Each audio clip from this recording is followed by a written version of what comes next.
Asian গেমসে বাংলাদেশের নাম সেরা 6-এ ওঠানোটাই প্রধান লক্ষ্য বলে জানিয়েছেন নবনিযুক্ত German hockey coach Peter Gerhard. এর আগেও বাংলাদেশে কাজ করার অভিজ্ঞতা এবারের দল তুলনামূলক শক্তিশালী হিসেবেও দেখছেন তিনি। এদিকে ক্যারিয়ারের শেষ এশিয়ান গেমসটা স্মরণীয় করে রাখতে চান হকি তারকা রাসেল মাহমুদ জিমি। মমিনুর রিপনের রিপোর্ট। এশিয়ান গেমসকে সামনে রেখে নতুন কোচের অধীনে অনুশীলন শুরু করলো বাংলাদেশ হকি দল। এর আগেও জিমিদের কোচের দায়িত্ব পালন করেছেন পিটার গেরহার্ড। 2010 সালে ঢাকায় অনুষ্ঠিত দক্ষিণ এশিয়ান গেমসে তার অধীনেই ব্রোঞ্জ পদক জিতেছিল বাংলাদেশ। এছাড়া 2012 সালে মোহামেডান এবং 2016 সালে ঢাকা মেরিনারকে প্রিমিয়ার লিগের শিরোপাও জেতান তিনি। এবার এশিয়ান গেমসের নতুন মিশন নিয়ে আবারও পরিচিত আঙিনায় ফিরেছেন এই জার্মান কোচ। Mission impossible.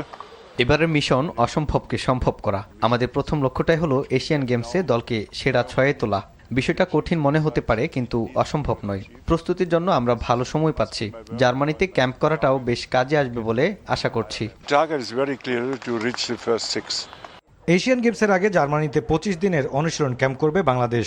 এই সফরে বিভিন্ন দলের বিপক্ষে 20টি প্রস্তুতি ম্যাচ খেলবে মিমো জিমিরা।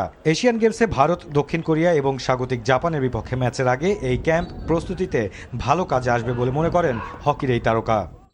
ইয়াং এবং সিনিয়র সবাই মিলে এক্সপিরিয়েন্স মিলে টিমটা আমাদের পুরো টোটাল স্কোয়াডটা আছে। আর যে ইয়াং প্লেয়ারগুলো আছে তারা অনেক ভালো প্লেয়ার। এখন শুধু তাদেরকে গাইডেন্সটা দেওয়া এবং তাদের যে ইন্টারন্যাশনাল ম্যাচ খেলার টেম্পারমেন্টটা তাদের সাথে যারা সিনিয়র প্লেয়ার আছে তারা যদি সাপোর্ট দিয়ে খেলে, আশা রাখি যে এই ইয়াং প্লেয়াররাও ভালো পারফর্ম করবে। জার্মান সফর শেষে আগামী 10 সেপ্টেম্বর ঢাকায় ফেরার কথা বাংলাদেশের। কয়েকদিনের বিশ্রাম শেষে 14 সেপ্টেম্বর মূল টুর্নামেন্টে অংশ নিতে জাপানের উদ্দেশ্যে ঢাকা ছাড়বে বাংলাদেশ হকি দল। Mominur Ripon, NTV news, Dhaka.